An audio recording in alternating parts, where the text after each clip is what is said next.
Good morning, pioneers. How are you? I've missed you so much. Welcome back. I'm glad you could join us today. So we're going to start by our morning time routine. What day is today? Yesterday was Sunday. If yesterday was Sunday, today is Monday. Today is Monday, March 23rd. 23rd. Let me make a 23. We're putting a 2 and a 3 together. Today is Monday, March 23rd, 2020. All right, it's that time. I want you guys to stop what you're doing. You're gonna go take a peek out the window and see what the weather's like. You ready? Set, go.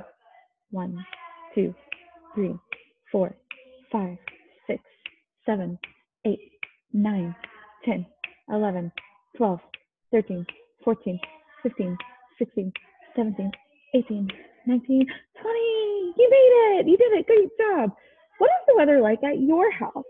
Here at school, it is rainy, and it's still cool outside, rainy and cool. All right, it is time for our story. So grab your KWL charts. Today's story is Curious George Discovers the Stars, okay? All right, and some things that I know about the story. I know there are stars. I know there is a moon, and I know George is there because I see him all on the cover of the book or the front of the book, all right? Some things I'm curious about, some things that I want to know. I want to know if George goes to space, I want to know, does he find any constellations when he's there? And I want to know, how does he get into space if he does go?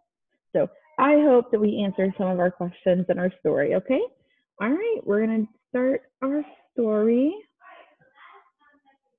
All right. All right, Curious George Discovers the Stars. Have you ever wondered how many stars there are in the sky? George has, especially when he's in the country. In the country, the summer nights are cool and you can hear frogs croaking and the sky is full of stars. One night, George was outside looking at the sky when he heard Bill's voice. Hi, George. It's a great night for stargazing, Bill called from his window. But George wasn't just looking at the stars. He was trying to figure out how many stars there were in the sky. There must be hundreds. Not even scientists know how many stars are up there, Bill said. George thought it was time somebody should find out. George knew the most important rule of counting anything was keeping track. So he found a notepad and a pencil and he made a mark for each star as he counted. There were so many stars to keep track of, but he kept at it. 1, 2, 3, 4, 5. But George wasn't fast enough. Bill stopped by the following day. Morning, fellas! The man waved, but George still felt sleepy. George was up late counting stars, the man said. Too bad you can't count stars during the day. They are always up there, you know, Bill said. We just can't see them because the sun is so bright. George wasn't so sure. He wondered what really happened to stars during the day. Maybe they went to sleep or they got blown out like candles on a birthday cake. Wherever they went, George couldn't count stars he couldn't see. There are lots of differences between the sky during the day and the sky at night. The man said, we can see the moon and the stars at night, but we can only see the sun during the day. Right, said Bill, because at night the sun is shining on the other side of Earth. When it's nighttime here, it's daytime there. When it came to day sky and night sky, George was sure about two things. He couldn't count stars during the day, and he couldn't count all of the stars in one night, but he wasn't going to give up. George took a long look at the night sky. The stars were scattered around like confetti, and like with confetti, there wasn't a pattern to the way they were arranged. Unless George noticed a group of stars that looked familiar. They looked like a big upside-down cap. George could use the star shape as a placekeeper. He counted the stars below it and marked them on his pad, and then he counted the stars above it and on each side. Do you guys see? It does look like that. Huh. George had a system. He could use star shapes to keep track of which stars he had already counted. And when he got tired, he could go back to bed and know where he left off for the next night's count. At the end of the week, it was time for George and the man to return to the city. George had made a lot of progress on his star counting, and now that he had a system, he could count stars in the city too. Big, hot city, here we come, the man said. There was no air conditioning in the lobby. George wondered why. The man at the desk said, too many air conditionings running at once uses lots of electricity, and it can cause the power to go out. But we're not allowed to use them. But George wasn't worried about electricity and being too hot. He had stars to count. And George knew he would have a great view of the sky from the roof.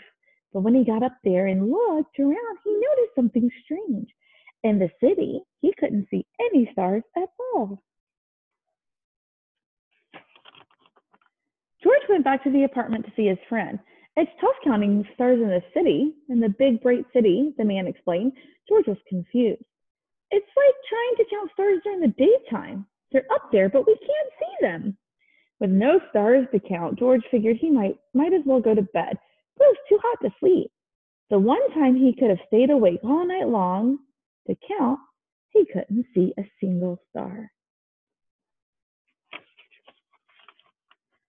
George took a walk out on the balcony. His neighbors had their air conditioners on. George could hear them humming. Would it really hurt if he turned their AC on just for 1 minute? The cold air felt good on George's face, but a moment later, the AC and all of the lights in his apartment went out. George ran back up to the roof. Uh-oh, the lights were out and all the buildings around him. Could one curious little monkey cause a citywide blackout? George didn't know, but there was only one thing to do at a time like this. Hide! Before long, the man found George in his hiding spot. George was upset about turning off the city's electricity. But it wasn't your fault, George, said the man. It takes more than one little monkey to cause a blackout. Well, George, there's one good thing about this blackout. Now you can see the stars. And it was true. Now that all of the electrical lights were out in the city, it was dark.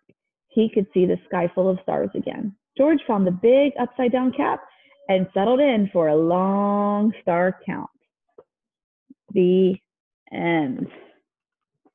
All right. What are some things that you guys liked about that story?